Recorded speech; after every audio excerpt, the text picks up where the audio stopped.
আসসালামু আলাইকুম রহমতুল্লাহ। আপনারা দেখতে পাচ্ছেন কাবা ঘর। আর আজকের এই ভিডিওটা হচ্ছে আমরা উমরা কিভাবে করব। আমরা উমরা করার জন্য আগে আমাদের এহরাম বাঁধতে হবে। এহরাম বাঁধার নিয়ম হচ্ছে, আমরা যারা বাংলাদেশ থেকে আসি তারা নির্দিষ্ট, অনেকে ঢাকা এয়ারপোর্ট থেকে এহরাম বাঁধে, আবার অনেকে যারা ট্রানজিট করে যেমন শারজাহ বা মাস্কাট এসব জায়গায়, সেইখানে আমরা এহরাম বাঁধে নেব। তখনই উমরা নিয়ত করে নেব। এরপরে আমরা চলে আসব। যখন মক্কায় আসবো, মক্কায় আসার সাথে সাথে 79 বা 89, আমরা আসলে 90 নম্বর গেট থেকে ঢুকবো। যখন আমাদের এহরাম করা থাকবে, তখন আমাদের নিচ থেকে সরাসরি কাবাঘরের নিচে, যেখানে সবাই তাওয়াফ করে, সেখানে আমরা ঢুকতে পারবো। আর আমি এখন এই মুহূর্তে আছি 3য় তলায়। যারা প্রতিবন্ধী, আপনার হাঁটা চলা পারে না, তাদের বাট ইচ্ছা আছে কাবাঘর তাওয়াফ করার, আল্লাহর আইন পালন করার, তারা হচ্ছে এই 3 তলায়ও আসতে পারবেন। এই আপনারা দেখতে পাচ্ছেন হুইল চেয়ারে করে অনেকে তাওয়াফ করতেছে। এবং সাফা মারোয়ার জন্য তাদের জন্য ওই যে উপরে গাড়ির ব্যবস্থা আছে, গাড়িতে তাদের এখানে না হয়। যাই হোক, এখন আসি যে কীভাবে কি কাজ করা হয় উমরায়।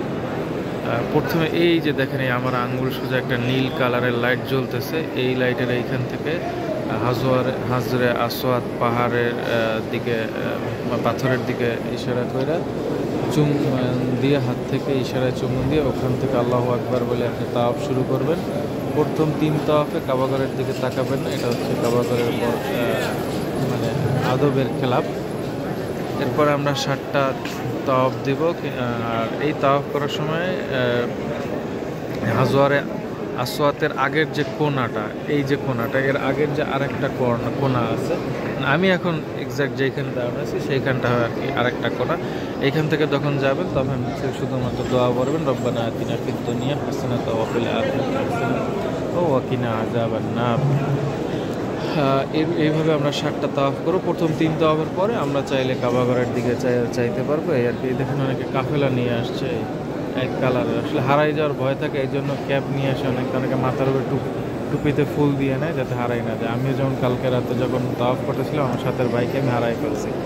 এরকম 7 তাওয়াফ দিবেন। 7 তাওয়াফ দেওয়ার পরে বের হইয়া 2 রাকাত সুন্নত নামাজ পড়বেন। প্রথম রাকাত হচ্ছে সূরা কাফিরুন, দ্বিতীয় রাকাত সূরা ইখলাস, কুলিয়া আইয়ুহাল কাফিরুন, কুল হুয়াল্লাহু আহাদ। এটা পড়ার পরে 2 রাকাত সুন্নাত শেষ করে নিচ থেকেই ডান দিকে আপনি সাফা মারোয়া পাহাড়ে আসতে পারবেন। সাফা মারোয়া পাহাড়ে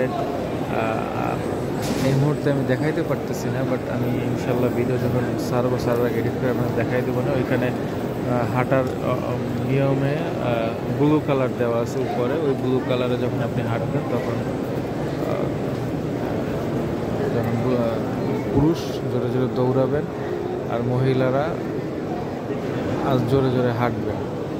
এইভাবে ওইখানে 7টা চক্কর দেওয়ার পরে ওইখানে সাফা মারোয়ার ভিতরে ঢুকলে, আসলে সাফা টু মারোয়া এরকম একটা রাউন্ড শেপ, গোল, আপনি দেখলে মানে আসলে বুঝতে পারবেন। ওই হাজিদের সাথে সাথেই ঘুরবেন। এর আগে আরেকটু কাজ আছে। 2 রাকাত সুন্নাত তাওয়াফের শেষে সুন্নাত করার পরে ওইখানে দোয়া কবুলের জায়গা আছে।